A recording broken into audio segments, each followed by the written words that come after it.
So, this is trial number two, actually. Just shows that I'm pretty good at being imperfect myself. I started out by clicking a button to invite friends, and somehow the whole thing disconnected. So, let's try again. In any case, I'm here to talk briefly about daring to be imperfect. And like I wanted to say before, I'm very much inspired by two people on this particular topic, and one is Brene Brown. I really love her work and this book in particular, The Gifts of Imperfection. I did a nice two-part, 12-week online course on art journaling based on the book, and it helped me overcome a lot of holding on to control that I had. Another person who inspires me very much is Louise Hay. She helped me get rid of the word should in my vocabulary. I should do this, I should do that. It creates a heavy burden when you should do things, because it implies that you need to do them but you haven't done them yet, creating guilt, and guilt creates illness. So we got rid of should, Louise Hay and I. Not the royal me, not at all. In any case, so what am I going to talk about? I have my notes here because as an imperfect person, I don't know everything by heart. So I wanted to ask anybody who's watching now, maybe you're rewatching, not the live version, take a minute and think about the question, are you doing what you want to be doing? And I don't mean it necessarily in the broad sense, because that's an existential question which could take months to answer. But right now you're watching a video clip, for example, of me. Is this something that you want to be doing? But what else do you have to do today? What's on your to-do list? Just before we got started, I thought, maybe I should make a little to-do list of my own. So I started to make a little to-do list here. If you have a minute, make a quick to-do list. What are the things that you feel that you need to do today, or that you're going to do today? And I'm curious, does it involve shopping for food? Like in the Netherlands, we often shop every day for food. Does it involve laundry by any chance? Maybe. Does it involve folding clothes? That has to do with laundry, of course. Does it involve preparation of food? Does it involve caring for your children? Does it involve work? And if it does involve work, is that the work that you love doing, or work that you have to do because there's many reasons why we do work that we don't love doing? So think a minute about what's on your to-do list. Now, just to give you, I don't know what I had done with my list in my action planner. Good, Lana. And some people, I think, are already aware that when they make a to-do list, it shouldn't just be a list of horrible things that we have to do, because then we're probably going to procrastinate and not do them very much. But in my list here, it has, so you see I'm not cheating, the She Dares talk, US taxes, that is something that I kind of have to do. I am procrastinating with that.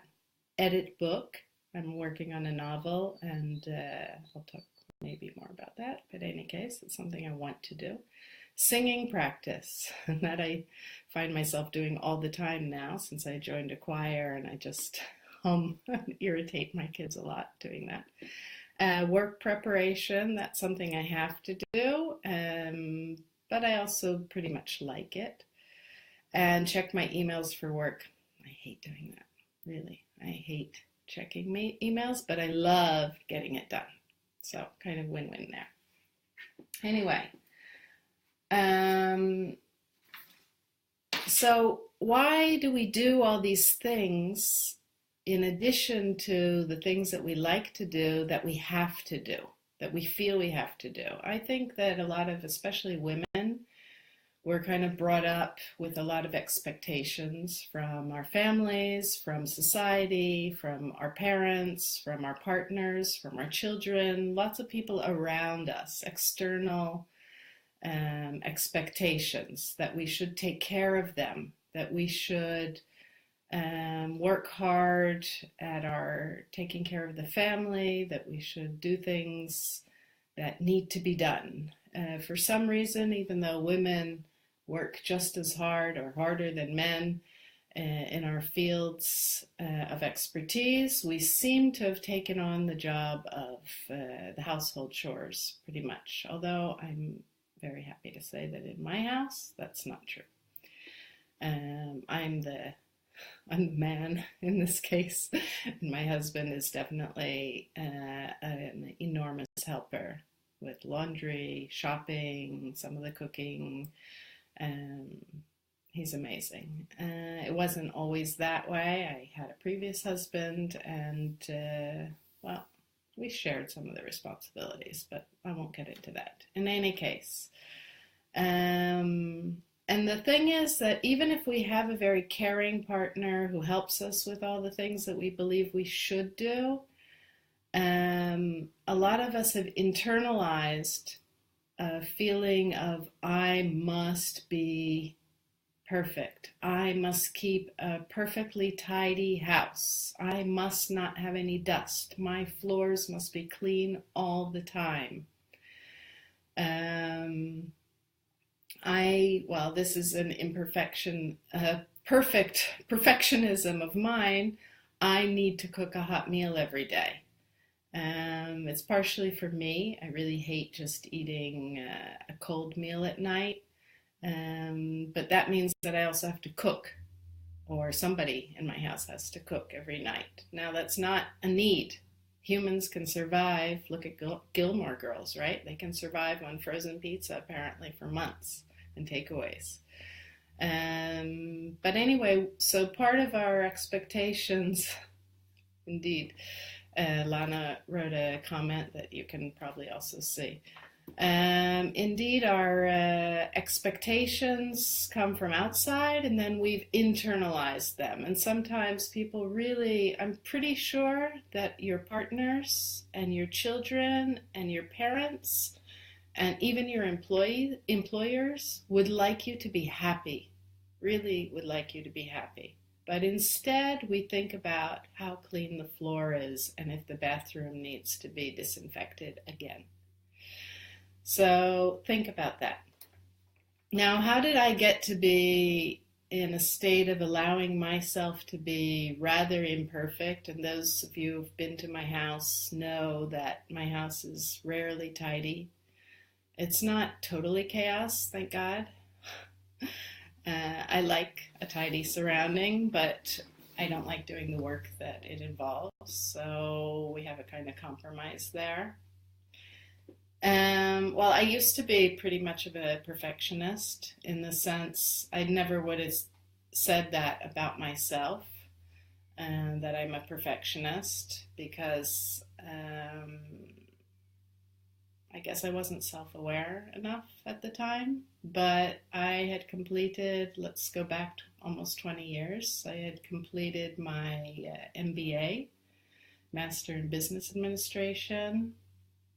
I was starting a new job as a marketing manager. I was very happy with my career. I was working with people who I really like to work with. I was married. I had a child. Yeah, perfect, right? And then something happened. My child got sick.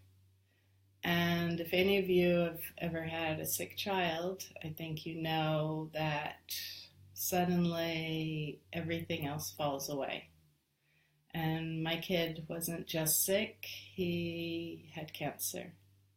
And he had an operation on the first day that his cancer was discovered. His right lung was removed. After that, he was in intensive care for 2 weeks.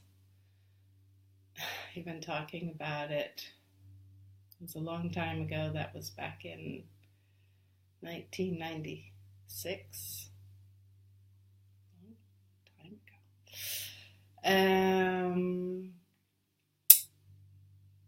His tumor was removed, but he was not doing extremely well. And he had a very rare type of cancer, rhabdomyosarcoma, childhood rhabdomyosarcoma.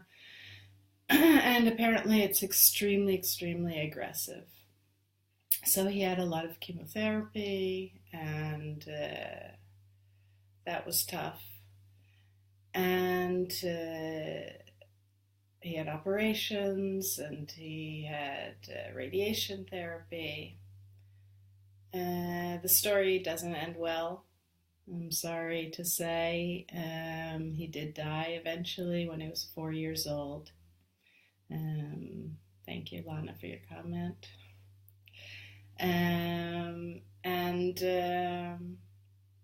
The thing is that as I went through this process, he was sick for 2 years.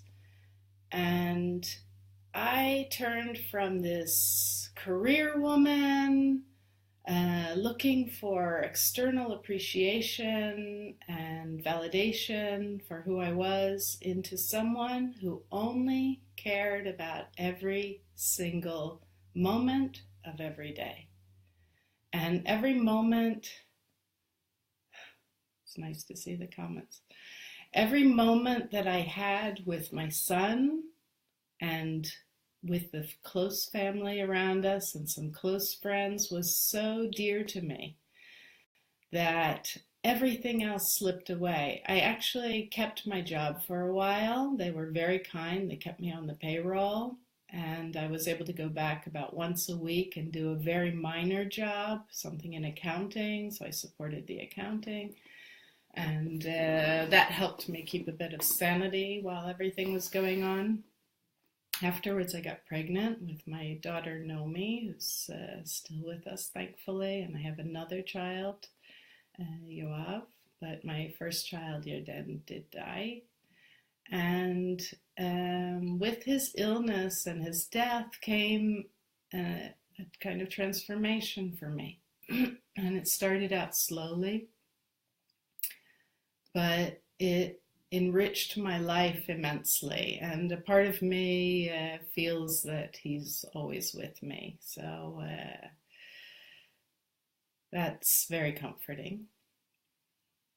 And thank you for your comments, people. That's very nice. The thing is that even though that was very long ago, he would be 23 now, my son. And he died when he was 4, so that's a long time. I'm not so good at math, so do the numbers yourself. But in any case, what it taught me over these years is that life is very precious. And life is far too short to be stuck to a horrible to-do list that never ends. Life really is about finding the things that you love to do and doing those things and making those things a priority. Like last month, talking about editing my book, I wrote a book 2 years ago, a draft of a book, it is a whole book, beginning, middle, and end. But I hadn't touched the editing of it, and I was afraid of my own self-criticism. And last month, I made a goal through Camp NaNoWriMo, for those of you who know that. I made a goal to do editing for 30 hours during the month of April. And I stuck to my goal. And some days I didn't do any editing at all, and then I had to catch up the next day with 2 hours. But it was pretty fantastic to achieve that goal. And then a lot of other things that weren't on my priority list slipped away. And perhaps I did a little bit less work. Perhaps I cooked more hasty meals or delegated more or ordered food in. But because editing was my priority, then that was the thing, the main thing on my to-do list every day that I focused on. And it made me feel good that I accomplished those 30 hours and that I'm already now a step further towards publishing my book. Again, thank you for your comments. I see Tessa, thank you. It is indeed getting back to losing a child. I don't wish it on anyone. It is something that yeah, it's, what is it? Some people never heal. I don't know if I'm healed, but you learn to live with it. And you find your comforts. But the thing is that every one of us has things that hurt us or that wound us or that make us feel vulnerable and sometimes unsafe in the world. So we have to find the ways, the strength inside ourselves and the support systems around ourselves to make our life meaningful and to help us carry the burden. We're not alone in life, thank goodness. The world can be a very loving and friendly place. So it's very important to find the places where you will feel comforted. Okay, moving on, because I noticed that time is of the essence and I'm going a bit on. I just want to do one little exercise now, and this is something that you can do at home. I believe that one way of connecting with yourself to find out what is it that I need right now, what is it that I want right now, or just to take a moment. Sometimes it's enough to take one moment in your day to focus on you. Whether it's a 10-minute power nap where you close your eyes and you just breathe and you just say, okay, this 10 minutes is just for me. Or whether it's while you're driving somewhere or walking somewhere or doing the dishes and you stop and you think, or you continue, but you think to yourself, what is it that I want? What do I need right now? So one kind of fun exercise that you can do is you take a book. One of the books that you love, I would take a book that you love, not a book that you hate. Don't take your Introduction to Economics book unless you're really economics freak. So these are like 3 books that I just picked up this morning. Mindset, very good book. Wait. Mindset, very interesting book. The Culture Map, which I'm reading now about intercultural competence. And so you take one of the books. Let's say I'll just take The Culture Map because I've been reading it a lot. And you might ask yourself a question like, so how am I going to end this talk? What's the end? And I'm going to just open it randomly. And I'm going to put a finger somewhere. Okay. Nice to meet you. Have a great trip.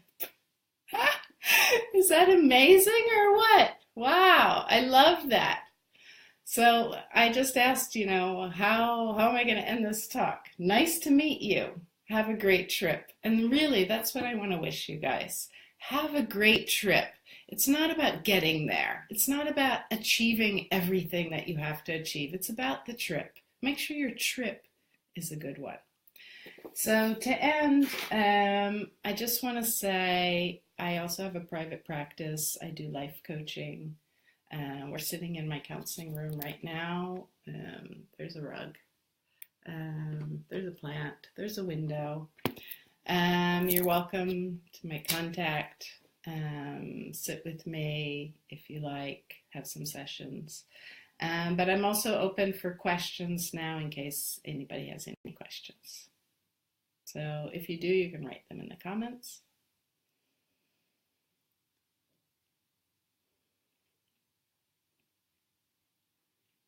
Don't see any questions. Questions. Okay, so I'm going to end. Thank you very much for watching, and may you have an amazing day. Oh, question. How do I handle grief? That's a very good question, Tessa.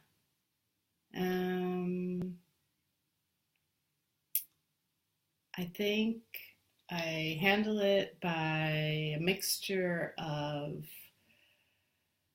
acknowledging it, getting friends to, not just friends, getting help from people all over. When I was going through my process, I was connected by the internet, even back then, to a group of parents whose kids were also sick. I also went to a support group for people with cancer and their relatives. I saw a therapist. I had a group of very good friends helping me. I read a lot.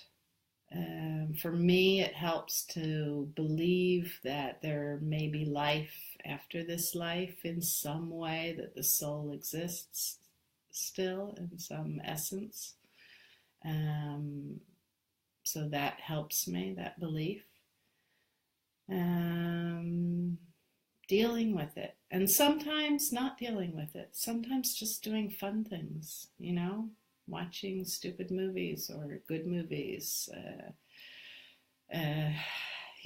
Doing life, being alive helps handle grief, focusing on life, but also recognizing the grief and sharing it, not just holding it to yourself.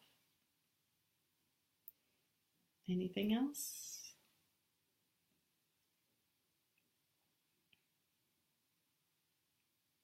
They say life is stronger than death. And I mean, we are alive now. And there's a nice quote, actually, that I also was going to mention. And that is, the past is history, the future a mystery, the present is a gift. So use that gift. Be in the present. All right. Thanks, guys.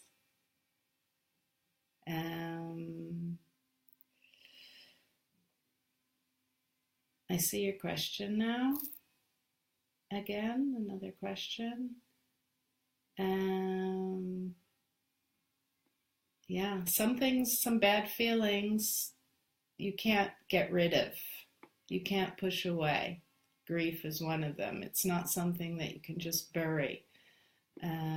That's like a pot of rice that you put a lid on and you don't let any of the steam out. It will just, it'll bubble up.